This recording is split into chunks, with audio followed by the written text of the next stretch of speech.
Hi, everybody. Today is Monday, August 4th, 2025, and our dear friend Larry Johnson is back with us. Welcome back, Thank you. We should have warned your viewers. Put on your sunglasses. We got some bright shirts going on here today. Larry. Yeah, Looking good, my man. Looking good. yeah. You too. Okay. On to the horrors of the world. Yeah, Good Lord. exactly. Let's get real. Larry, what's going on? I think many people are so confused with this behavior of Donald Trump. It's so unstable. Yeah, it varies a lot, and you don't know what's going on in his mind. And there was an interview that former Israeli Ari Ben Menashe, he had an interview talking about the case of Jeffrey Epstein and the leverage that Israelis may have on Donald Mhm. Trump. Here is what he said.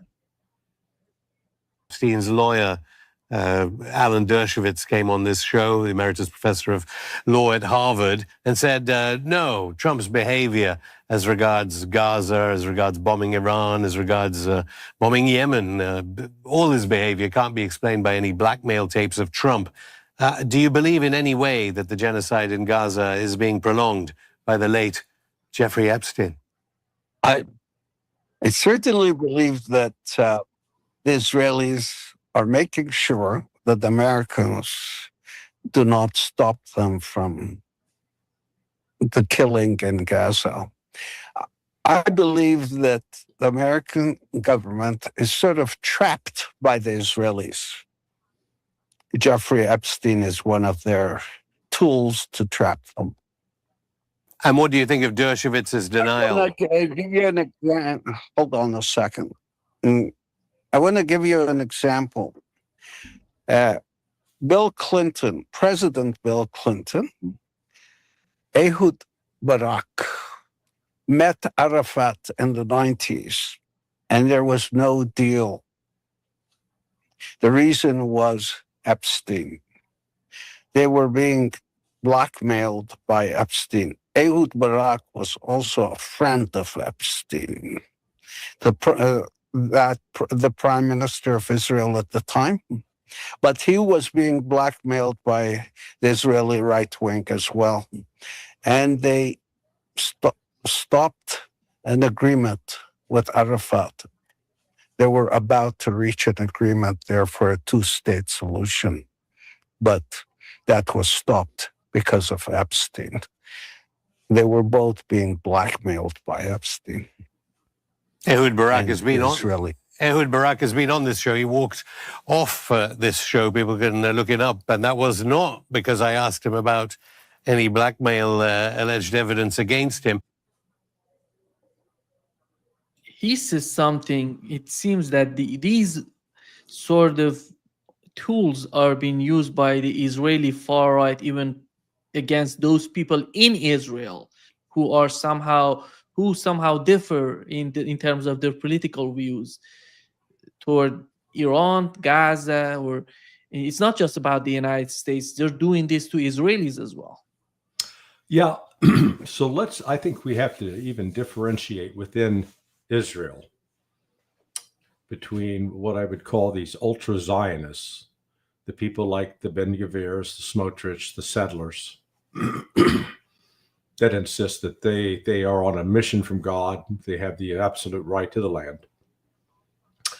And then a large number of their former intelligence officers and military commanders who believe in Israel as the nation and wanting to preserve it.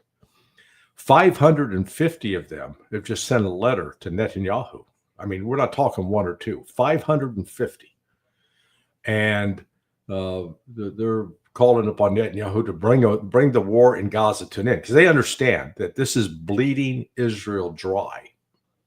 Now, the reason I raised that is the use of blackmail to coerce people is, it's a technique, but I think people that have really studied this whole Epstein affair, Ryan Dawson in particular. I mean, he's been through all of the documents.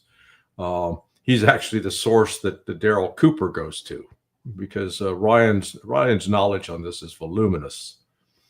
That, Epstein's effort was really more directed at controlling billionaires and to ensure that if you control the money, then you can really control the politics. I think what's going on with Donald Trump is, let's call it an early onset dementia. One of the symptoms of dementia, and people can look this up, is called confabulation. Confabulation means I start telling you a story. I'm going to tell you about the time I sat down with George W. Bush and we were in this. I was telling you the story. I'd really believed it, but it was false, completely false. And people say, well, what are the signs? Well, the recent tape recordings, or even from last year, about his talks with Putin and with Xi. He didn't talk to them. And threatening, to kick their ass, to drop bombs. He's telling in a variety of sentences different kinds of stories that are simply just not true. And so you've got to step back and say, is he deliberately deceiving, or does he actually really believe that what he's saying is true, and his critical thought process is such that he can't sort out what's true and what's not true. So I think that's an element of what's going on, and so he's got himself believing things like the Houthis, they capitulated, and maybe somebody told him that and he latched onto it. The most latest example of nonsense was claiming Russia suffered like 250,000 casualties in the last 6 months, and Ukraine suffered just 20,000. Even though you've had body exchange since 1st of June, where the Russians turned over the bodies of dead Ukrainian soldiers, and the Ukrainians turned over the bodies of dead Russians. And when you go through those numbers, let's see, on June 5th, Russians handed over 1,200 bodies to the Ukrainians. Ukrainians turned over about 19 dead Russians.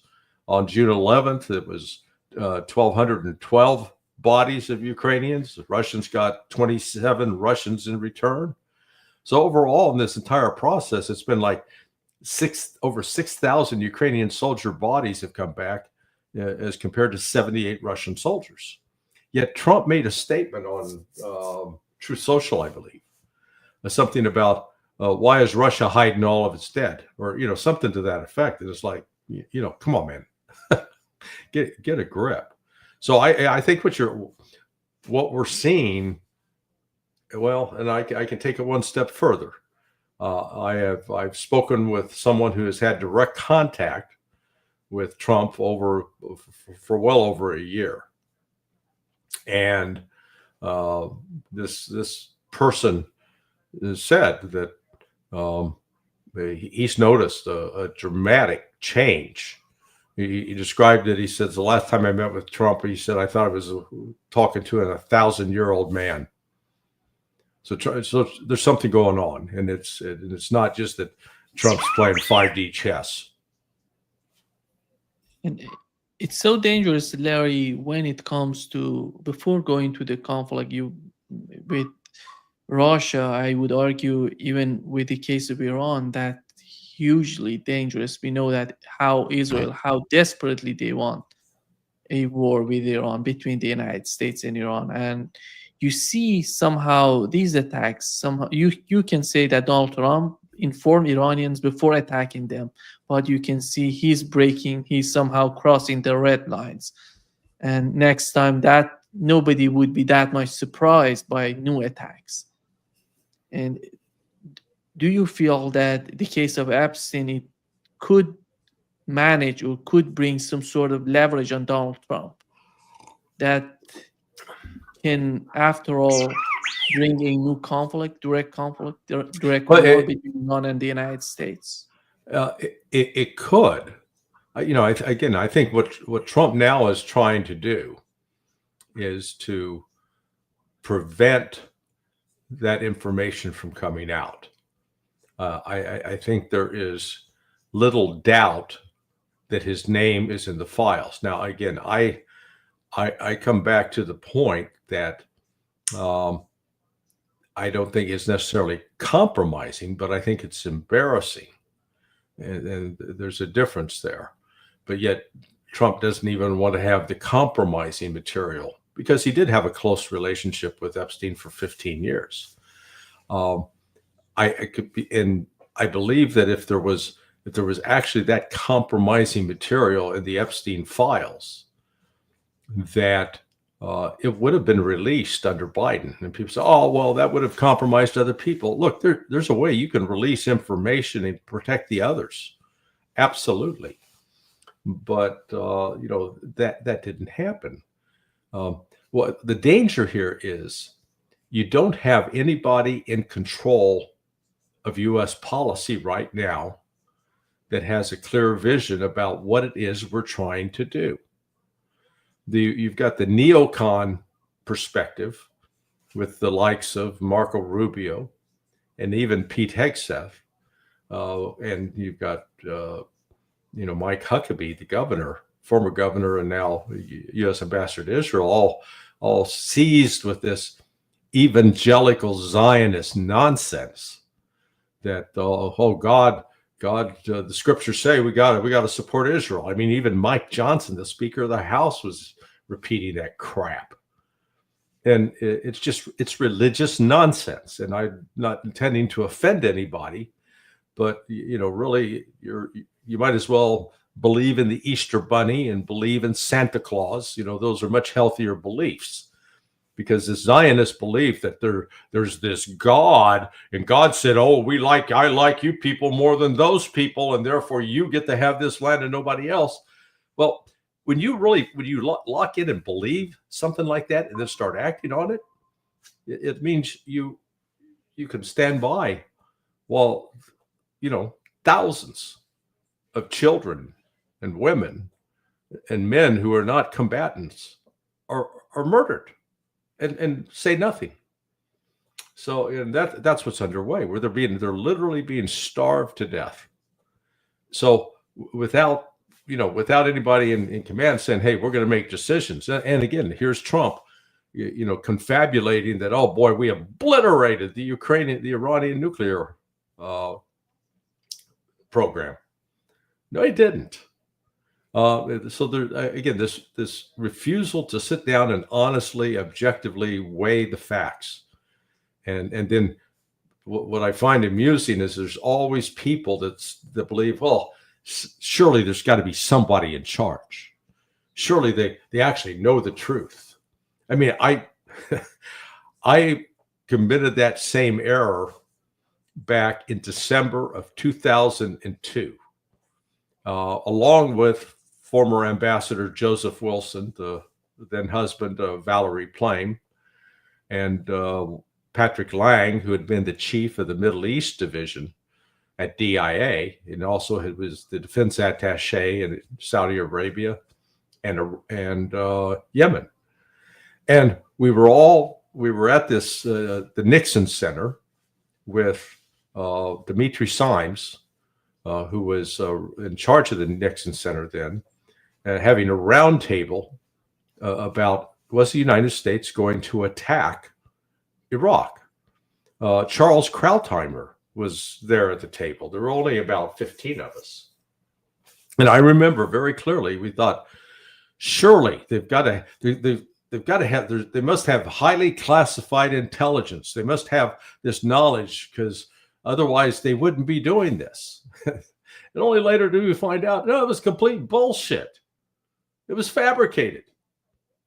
So, I want to disabuse people of that. Don't think that there's actually somebody in the Bush administration in the Trump administration that really knows what's going on, and that there's some great master plan that they're following. oh man, it's more reactive, and we've seen that in those tweets. The tweet war, the true social war between Trump and Medvedev, the former president of Russia. Since you've mentioned Mike Johnson, Speaker of House, here is what he said. I think many people should know about. Mike Johnson, the 56th Speaker of the House of Representatives in America. We're here with a delegation of members of the House. We're so grateful to be in Israel, particularly on this day, recognizing the destruction of the two temples and 2 times in history. But it is such a moving time for us to be here at the Wailing Wall. We've offered our prayers, we put our notes into the wall as just traditional, and we're so moved by the hospitality of the people and the great love of Israel. Our prayer is that America will always stand with Israel, and that we will we pray for the preservation and the peace of Jerusalem. That's what Scripture tells us to do. It's a matter of faith for us and a commitment that we have. God bless you. Yeah, Jesus Christ. I mean, this is, yeah, that's what Scripture told us to do. Hey, Scripture also told you, thou shalt not kill. Let's deal with that. Sort out your God, your Old Testament God. What the hell is up with him or her or it? First, it gives a commandment, thou shalt not kill. And then God comes back and says, never mind. Go kill all those Amaleks. I didn't count them as people. They're like insects. Kill them. That's why I said the contradictions in this religious nonsense that people wrap themselves around and then use it to justify the starvation of these children. They are starving. And then Witkoff, I mean, I don't think there's a hot enough place in hell for that man. Comes back and says, oh, there's no starvation here. They're all plump and healthy. Look at all the food they're getting. Are you kidding? It's outrageous. And the world sits back and it does nothing. I mean, as I wrote last night, there's a hell of a lot that other countries can do. I'm calling out China. I'm calling out Russia. I'm calling out India. They're trading partners with Israel. Cut off the trade.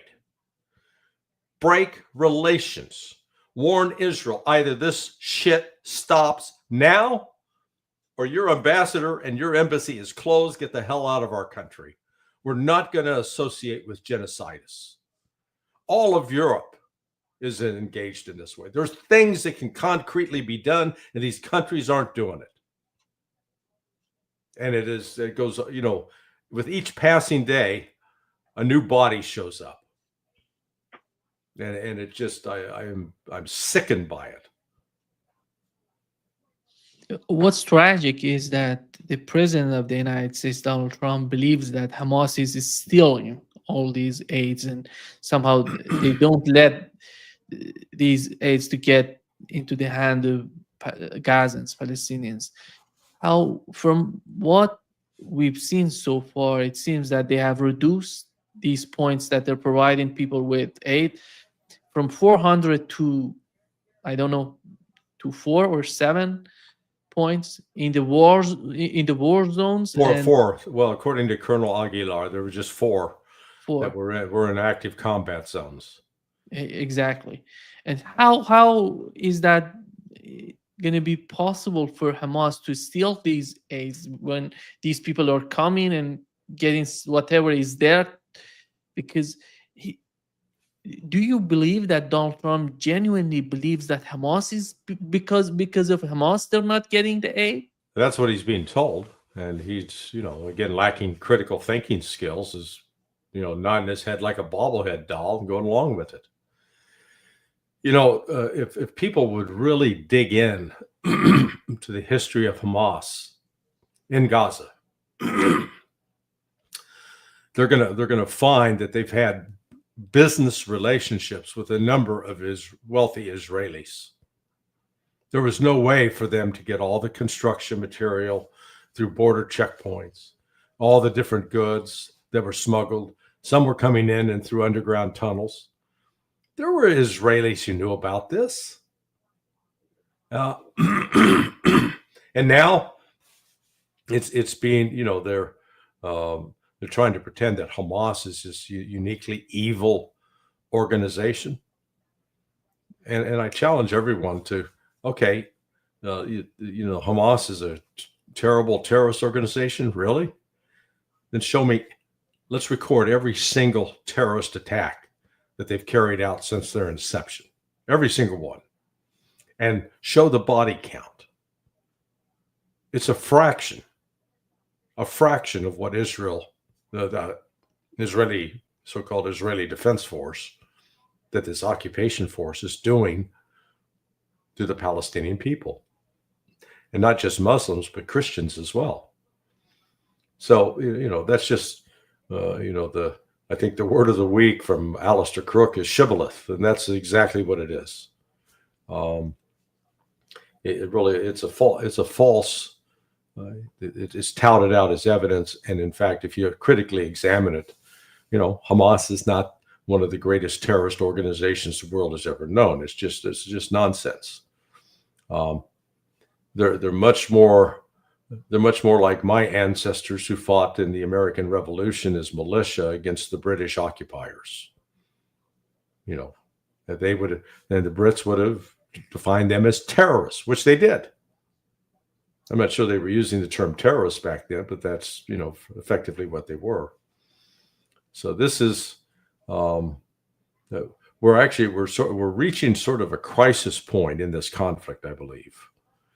The fact that now you've got those 550 Israeli former defense and intelligence officers, heads of Mossad, heads of Shin Bet, when they're speaking out in this way, they recognize that Israel is bleeding itself, and it's losing credibility. What I outlined in the piece I put up at sonar21.com last night is if the world comes together, if all the trading partners of Israel finally say, hey, we're going to cut off all trade to you, including weapons, no more weapons. If we're going to shut down your ability to travel, we're going to close down your diplomatic access. If the UN would expel Israel from the United Nations, then all of a sudden, Israel is isolated in a way that it has never been in its 77-year history. So, but, these other countries are standing by, and, that's why I include China, Russia, and India, for God's sake. They are considered the major trading partners, either through exports and or imports, with Israel. Tariff the shit out of Israel. Make them pay. When you start hitting their financial bottom line, then all of a sudden it's going to get the attention of the businessmen in Israel. And Netanyahu and his crowd of ideologues are going to have to change course. There is pressure that can be brought. Turkey and Azerbaijan, so Muslim countries that are enabling Israel, providing oil, cut off the oil. There's a lot that can be done that's not being done. It's only the Houthis who are firing missiles trying to stop, and God bless them for what they're trying to do, but that's not enough. Not enough. Exactly. Larry, do you feel that Europe finally would move a little bit toward the sort of attitude that you've been talking about? They're making, let's call them gestures in that direction, but it hadn't been followed up yet by concrete action, except in only a very few cases. I think Slovenia said, "Oh, we're not sending any more weapons." Well, I'm not sure that Slovenia was a major arms supplier to Israel. Okay, so but it's symbolic, so it's a step in the right direction. I mean, hell, Ireland takes a tough stand, but here again, Ireland's a major trading partner with Israel. What's up with that? So until England, Germany, France, until they come together and say, okay, enough. And again, take it one step further. Suspend the diplomatic relations. Make Israel, until Israel starts paying a price, until it's not allowed anywhere around respectable people, until it's isolated and shunned, this murder and extermination of the Palestinians is going to continue. There's a way to stop it now. And it seems that Netanyahu, whoever talks about the situation in Gaza would be in favor of Palestinians, or somehow in favor of some sort of settlement, would become the enemy of Netanyahu himself. Mm-hmm. Because the day all these war crimes are over, the day after, Netanyahu would be removed, in my opinion, from power. That's why he doesn't care about what's going on. He tries to do everything to keep going. And I don't know how long does it take for Israelis, those people you mentioned, these people coming out and they're saying they're really concerned about Israel. They're not talking about Palestinians or Gazans. Right. Yeah. Go ahead. Sorry to interrupt. So how that could influence Netanyahu when we know Netanyahu's survival is in the continuation of the conflict? Yeah, there's, I understand why people believe that the whole October 7th was, I don't want to call it a false flag because it really happened, that it was allowed to happen to create a predicate, a justification for Israel to extirpate the Palestinians and take control of Gaza.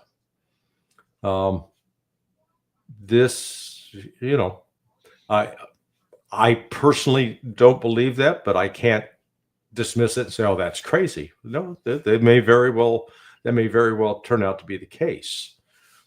Again, the way the propaganda that surrounds October 7th, it's almost a prerequisite that anybody that's going to comment on this has to start around saying, "Well, this was terrible by Hamas." I'm going, "Oh, wait a second.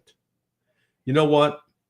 And we liken it. I like what Dave Smith has done as far as drawing parallels with the treatment of Native American tribes. We call them Indian tribes. Whether we're talking the Sioux or the Cherokee or the Arapaho, the Iroquois. There are literally hundreds of these Aboriginal natives of America, the true Native Americans, that were essentially rounded up, confined to reservations. But let's add the twist. Let's put them in a reservation where they cannot freely go in and out. They are confined into a particular area, just like the Gazans were. Walls built around the perimeter. They didn't have an airport that would allow transportation where people could freely leave of their own accord. They didn't have a seaport where they could freely bring in ships and move. Everything was controlled going in there. Everything. And that builds up resentment. I know for God, if I was subjected to that, I'd be getting a gun. I'd be finding a way to arm myself and fight back. And so what Hamas launched on October 7th was fighting back, because they primarily attacked military bases. They took on the Golani Brigade and defeated it. They killed hundreds of Israeli military and militia personnel.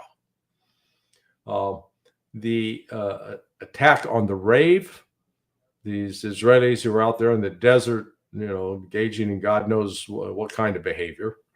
A number of those that were killed fleeing were not killed by Hamas. They were killed by Israel's own military, who were shooting just at every car that was driving away, not checking first to find out if they were Palestinian, Hamas, or Israeli. They didn't know. And, you could see the subsequent pictures of all these burned out shells of vehicles that had been, caught on fire and blown up. We're not talking a dozen, we're talking hundreds. So, stop with this narrative that, oh, October 7th was the worst thing to happen to Jews since the Holocaust. I mean, for God's sake. I mean, it's just nonsensical. And then it was accompanied by just a raft of lies. So, here we sit now with watching actual genocide. You might as well be sitting at Auschwitz watching the trains pull up and the Jews piled out and then forced into gas chambers. And I don't want to hear from the people say, oh, that never happened. Please. But now we're here. We're now. We're not in the past. We're not living 80 years ago. We're living now. This is happening now, and it needs to stop. Larry, it seems that Iran is getting prepared. We've learned that Iran is forming some sort of an organization. It is somehow a gathering. They call it Supreme Defense Council. And it would be much more practical when you see the way that they're talking about it to manage any sort of war, any sort of defense activities. Do you feel that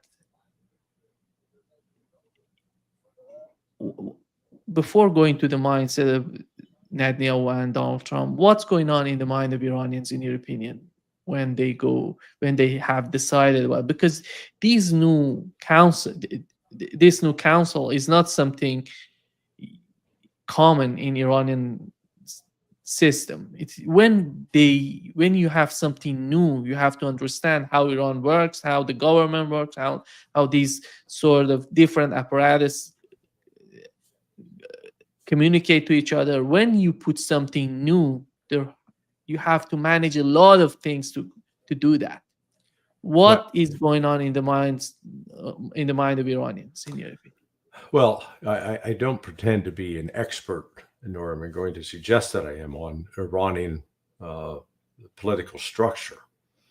What I see, though, is there was blame placed on Pezeshkian, the president, because I think the previous structure for dealing with national security decisions, while the ultimate decision maker was the Ayatollah, that nonetheless the president had played a significant role in that. It looks like that what they've set up now is a system that's going to minimize and sort of move Pezeshkian to the side. He will still have a voice, but his only one voice. He's not the dominant one. He gets to sit. He gets to sit at the table.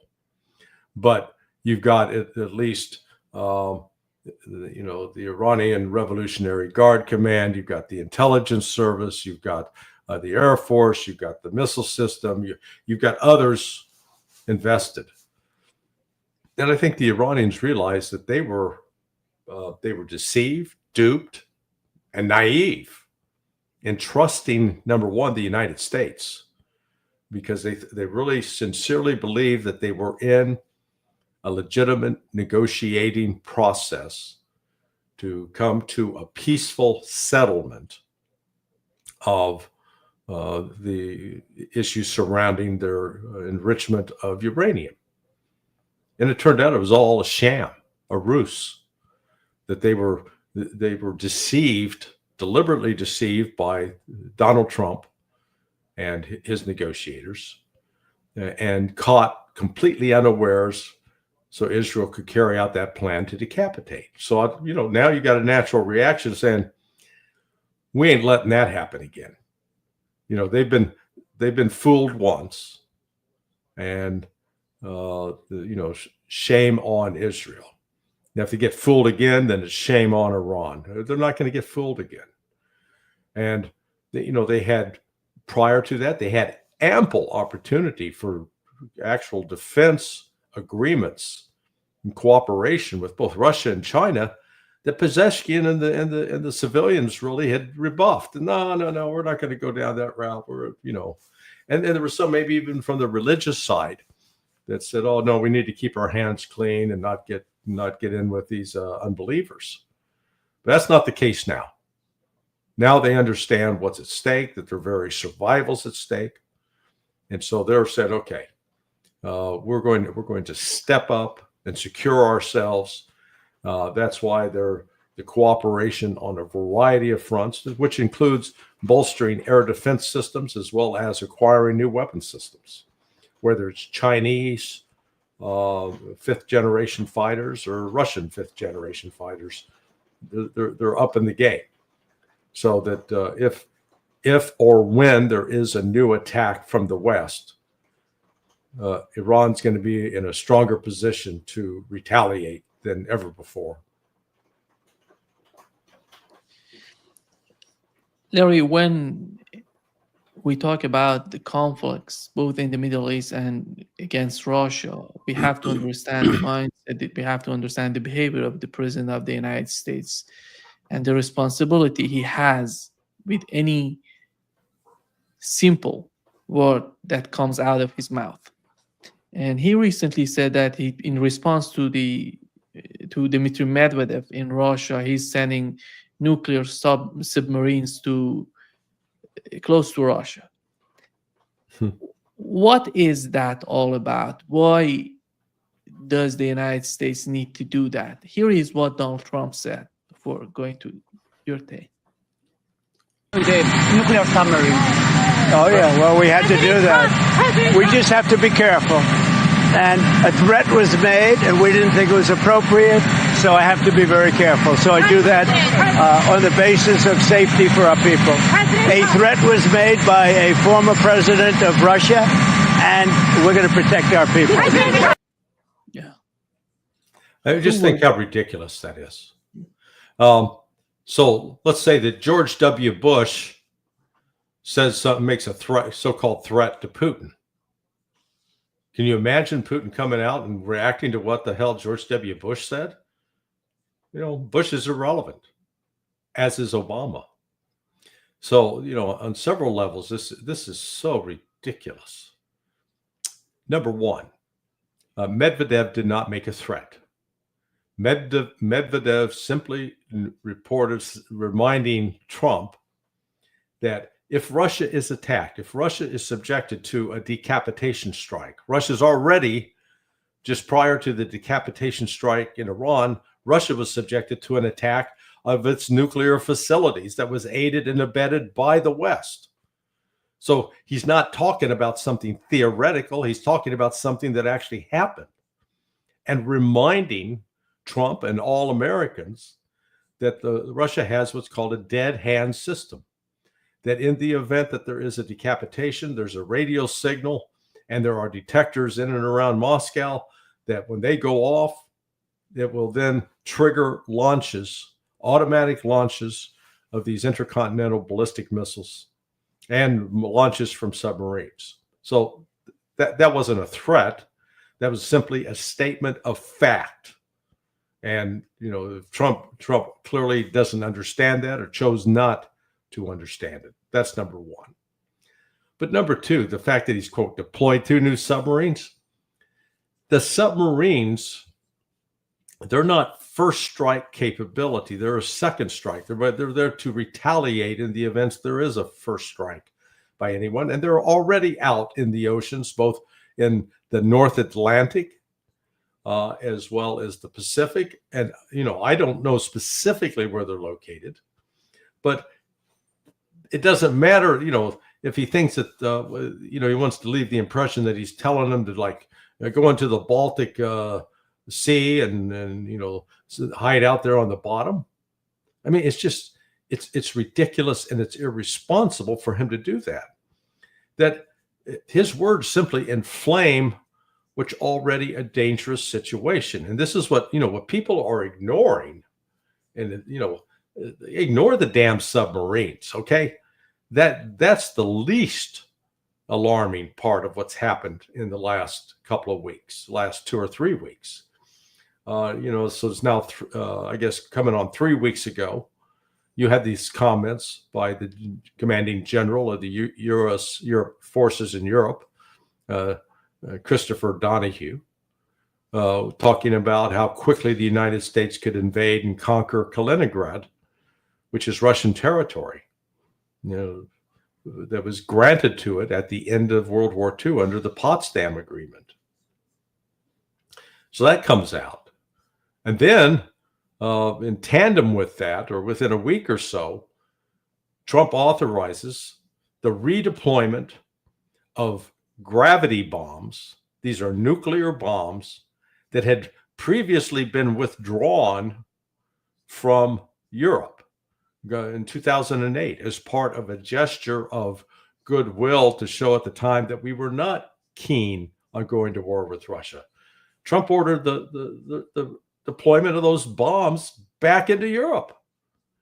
Now, granted, those bombs are going to be difficult to deliver if the Russians are shooting all of the F-35 jets out of the air. They try to, because they'd have to, fly over Russia to drop those. But it's something Russia's not willing to take a chance on, to wait and see if that, they have to bet its life that it can detect and shoot down all those planes. So this has raised the nuclear threshold significantly. So they got to look at, when they look at Trump's comments in light of that, with these other, and then ratcheting up the submarine threat again. It's a stupid thing to do, because the movement of the submarines is supposed to be secret anyway. Right now off the coast of Japan, Russia and China are conducting naval exercises that include anti-submarine warfare, detecting submarines. So, let's say that actually a U.S. submarine suddenly appears in the midst of that exercise. The Russians and Chinese are going to have a decision to make. Is this an actual threat, or is this a mistake? So that's what makes this so dangerous and so foolish on Trump's part. Do you feel that Donald Trump sees or feels any sort of responsibility for whatever he's doing, or he feels that he's just running a club that he can do whatever he wants to do? Because this is not something unimportant, something so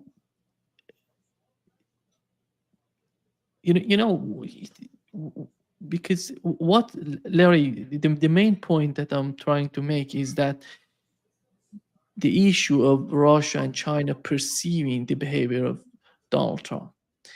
You have to understand, you have to make policies based on the behavior of the presidents of the United States.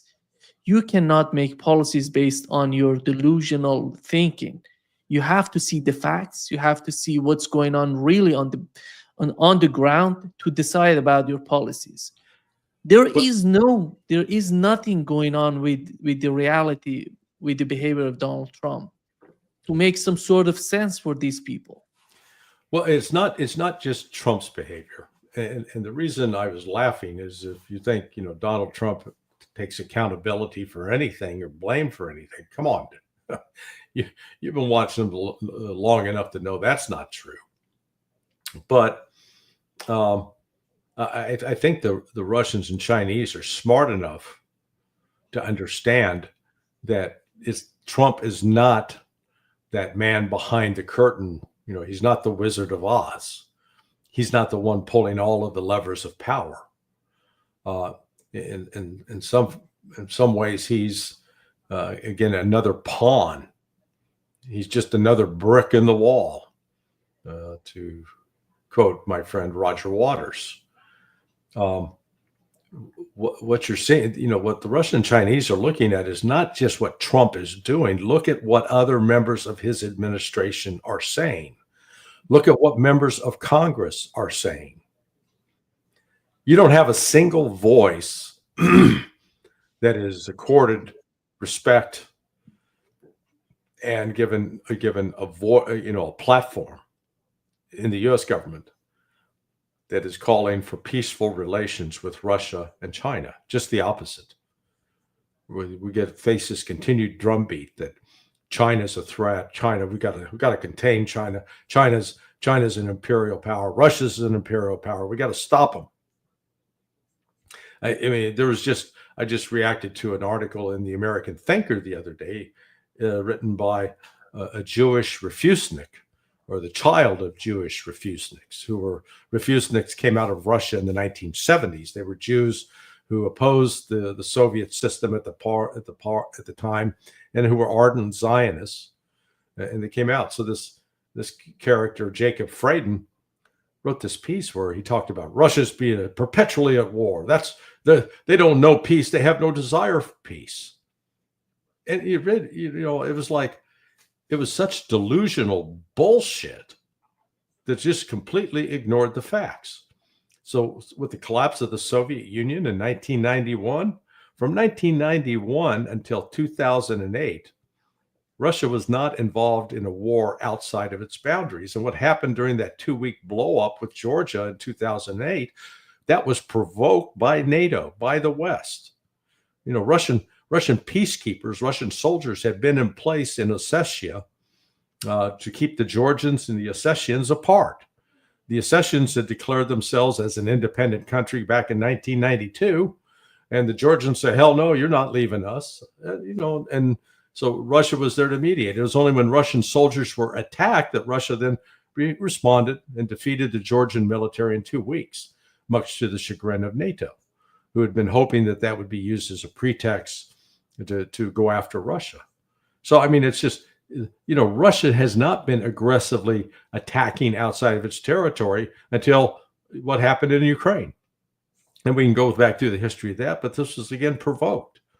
So if you're the Russians, you're sitting back. You're not seeing the West take any steps whatsoever to reduce tensions, to back off, to reduce military operations. Instead, the language is becoming more threatening and more vitriolic. So, I think we're headed for a greater collision. Larry, you feel that you when we talk about you talk about the Trump administration, do you feel that is there anybody?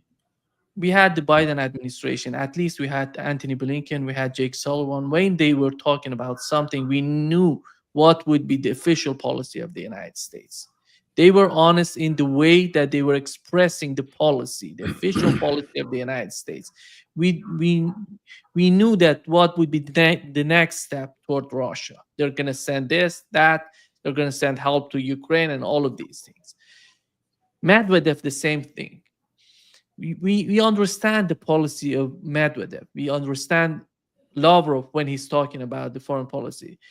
China is the same way. Iran is the same way. But do you feel is there anybody in the Trump administration that can we believe, that can we say he's the main character of this government that would somehow let us know about the official policy in Washington? No, there's no one. Again, just all we can do is listen to what Trump says, listen to what Marco Rubio says. Marco Rubio is still wearing two hats. He's the Secretary of State and the National Security Advisor. Have you heard the Trump administration make any condemnation of Ukrainian actions, such as launching drone attacks inside Russia? Well, no. The only thing you hear is criticism of Russia and false claims that Russia is wantonly killing civilians and attacking civilian targets. The news reports are now surfacing. I saw them starting about 3 days ago.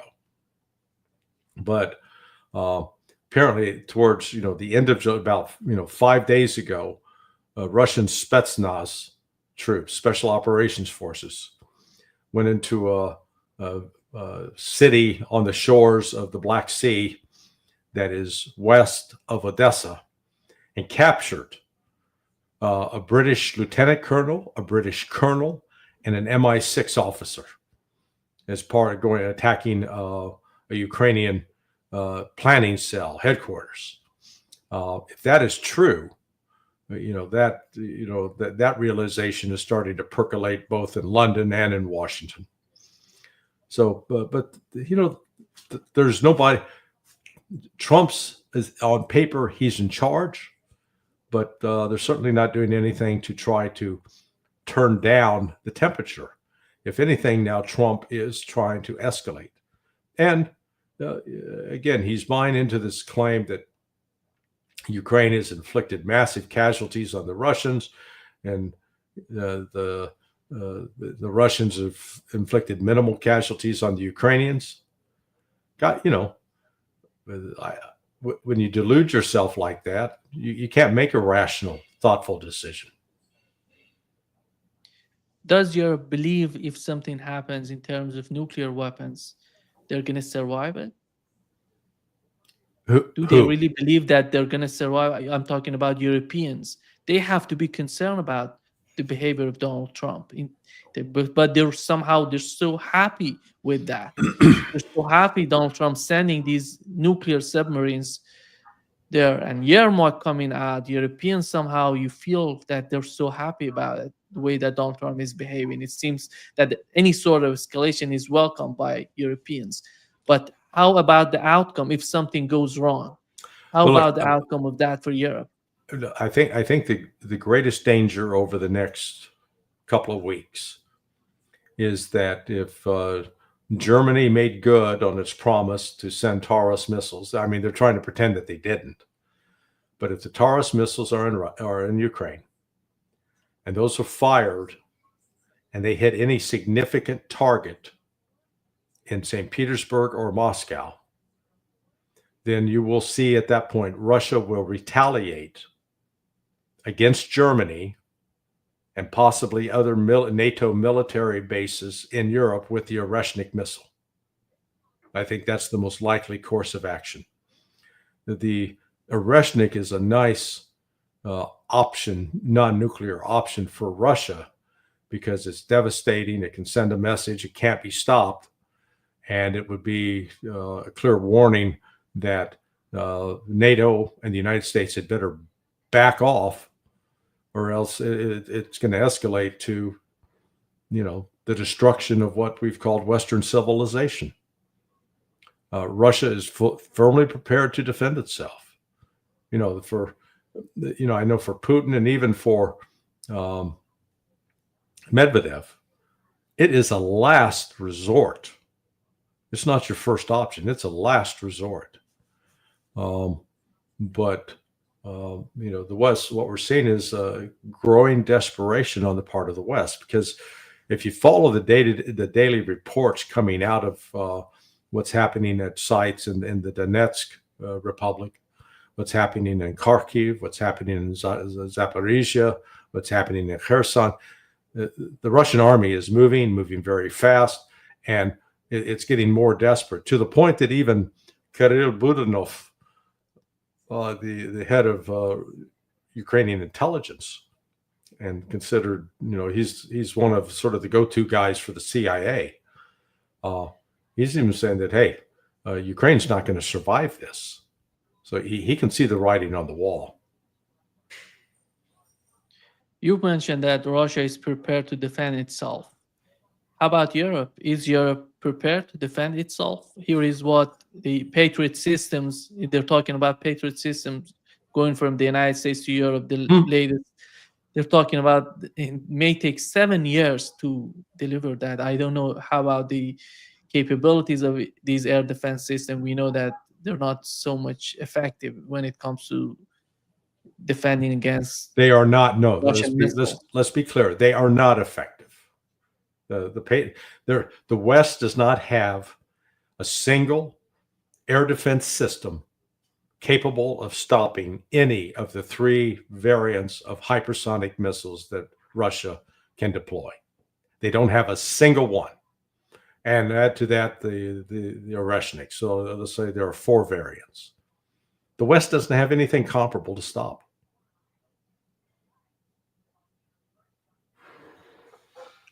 I don't know if there is any sort of air defense system, even the Russian air defense system, capable of shooting down, intercepting a Oreshnik missile.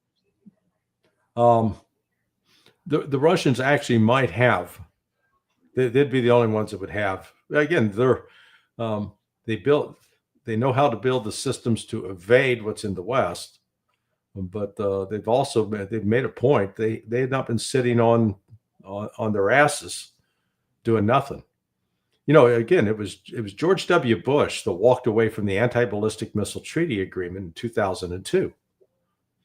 And up to that point, the reason that agreement was in place was that each side believed that if the other was working on a ballistic missile defense system, that you could, in theory, create an air defense system that would be capable of stopping a ballistic missile threat from the other side.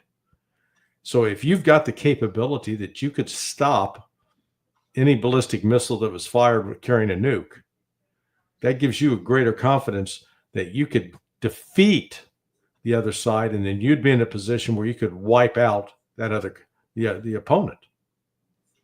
And Bush walked away from that. So Russia said, okay, they didn't sit around. They started engaging rapidly in developing capabilities. And the S-300 is still in place, but there's the S-400, the S-500, and the S-550.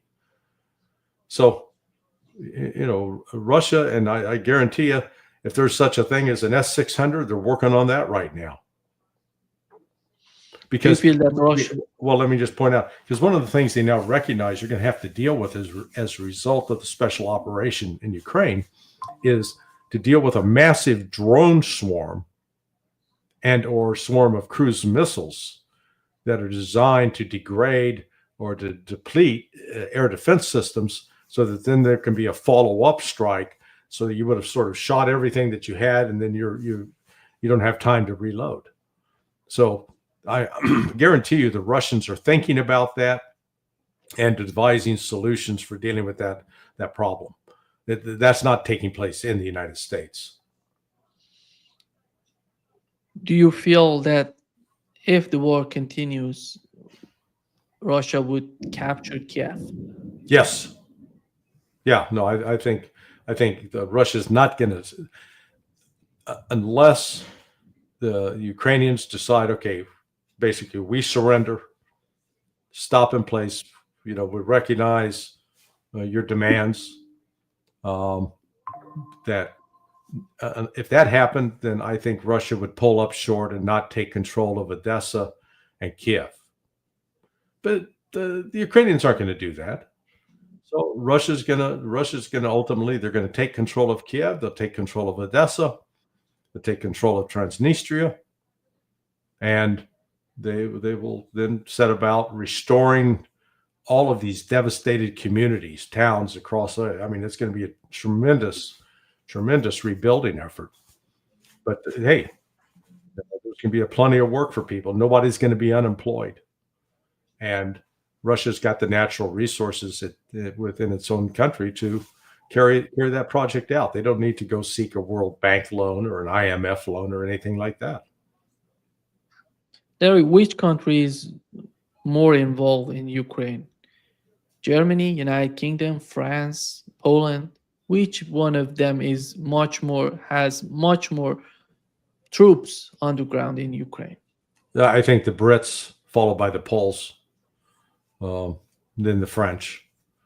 So, but you know, again, all four for various, you know, their own perceived national interests, are, you know, actively meddling in Ukraine. And you've had a number of mercenary, you know, there's a particular YouTube channel called Borzikman, and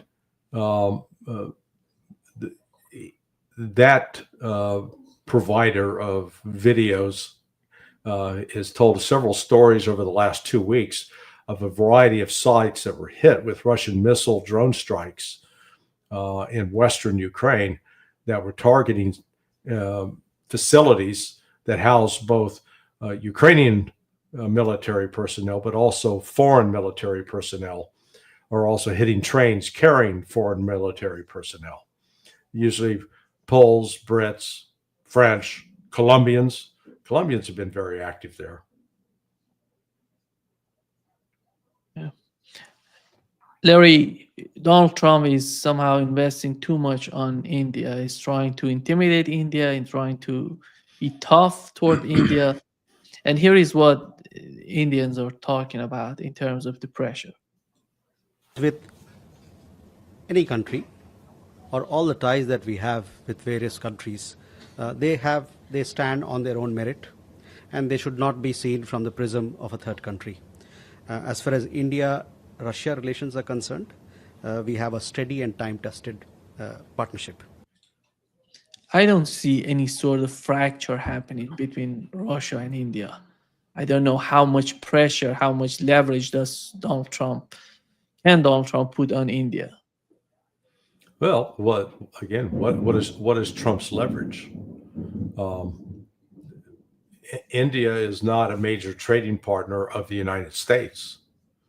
India has started shifting as well under BRICS to other countries outside of the financial control of the United States. India is not looking to get into a fight with Washington, but this bullying and threatening that has become Trump's sort of go-to play. Remember his claim in February: these countries are lining up to kiss my ass. Again, there's an example of confabulation that we talked about, an example of the dementia. I'm sure he really believes that he's got these countries in the palm of his hand and they are lining up to kiss his ass. His words, not mine. But the reality is otherwise. I know from someone who had a conversation in Washington, D.C. last week with members of the South Korean delegation that were there for peace talks or trade talks with the Trump administration. And they were saying very clearly that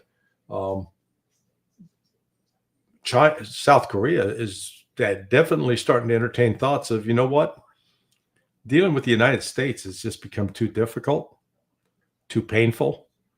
They're a bunch of goddamn bullies. We may be better off dealing with China. So, Trump's bullying techniques are having a blowback effect on these other countries. Countries like Japan and South Korea that traditionally have been strong allies of the United States are now even beginning to see that, you know what, we may be better off with China. And certainly the economic situation has flipped. People in the West continue to, China's economy is not that strong. China's not doing that well. Tell you what, China's a hell of a lot bigger than we are. And then they got a far more robust industrial capability than we do. So, stop deluding ourselves and stop trying to create an enemy that is not there.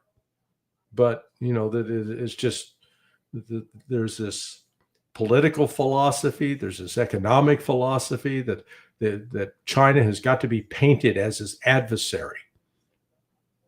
And that, look at them, they're building all those ships.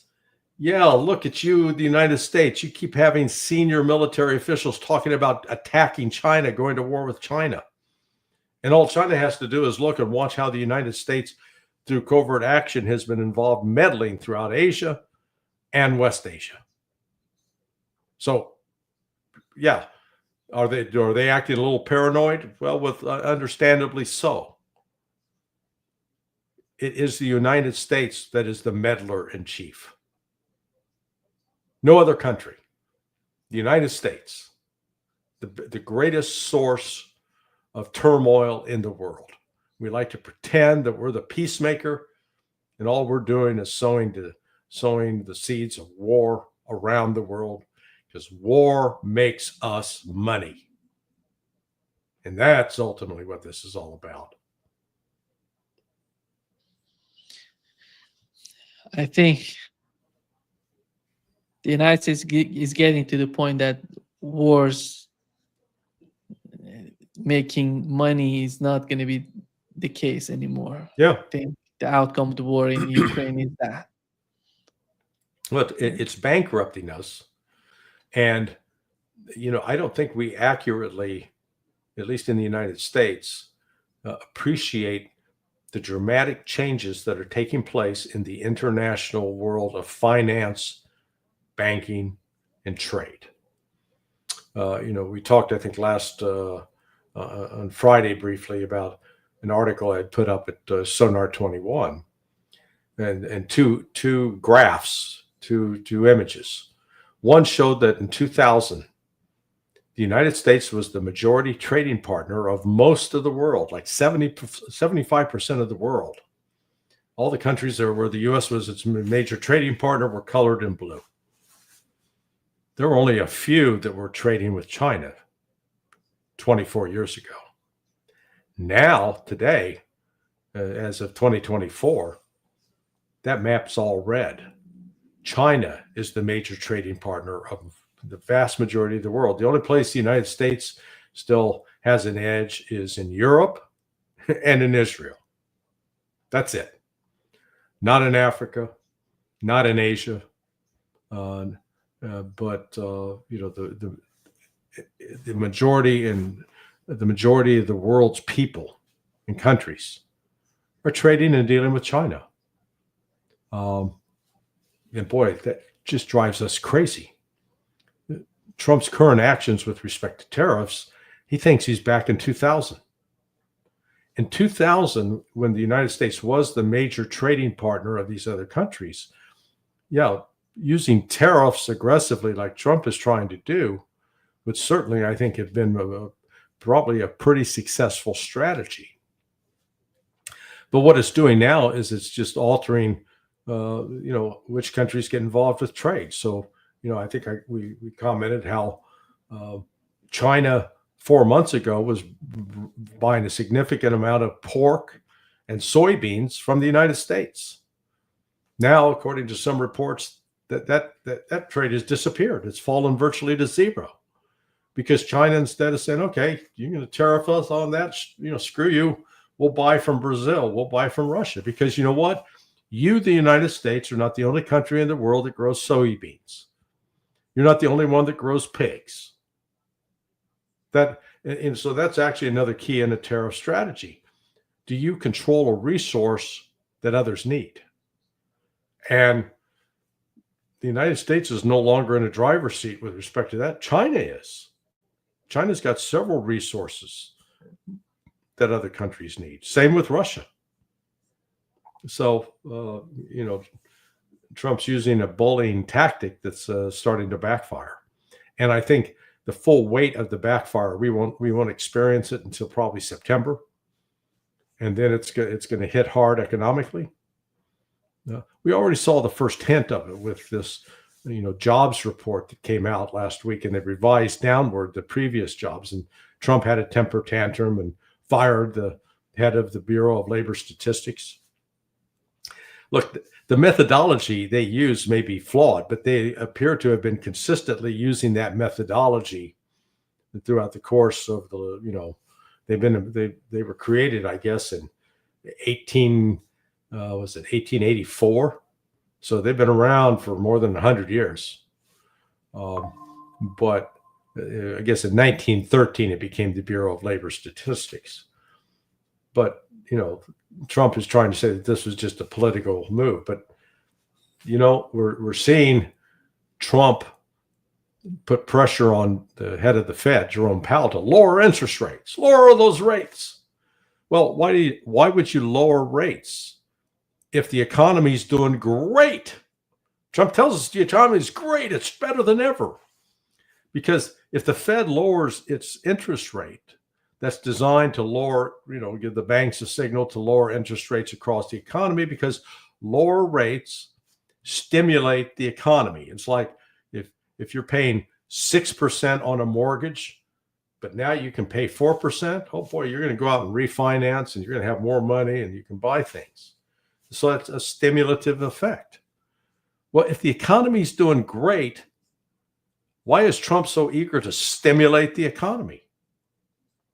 Well, then that means maybe the economy's not doing so great.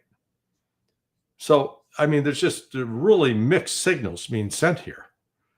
And, all of this in backdrop against what's taking place on the international front, when you see countries like China getting rid of U.S. Treasury notes, China and Russia buying up gold, more gold, they're breaking free of the U.S. dominated and once monopolized financial system. and there is a new financial system coming into existence. And you can't point to any one particular day where they suddenly flip the switch and hey, it's alive. It's emerging. It took this system we know under IMF and World Bank, that took 3 years to really come into effect. So what you're living through a historic moment. You'll look back when you're an old man like me and say, boy, that was some dramatic times. Yeah. At least I hope you get to look back as an old man at dramatic times.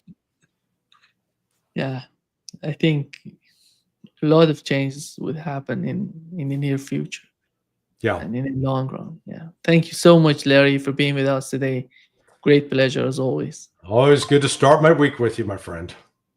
My pleasure as always. Okay. Take care. See you soon, Larry. Bye-bye. Bye.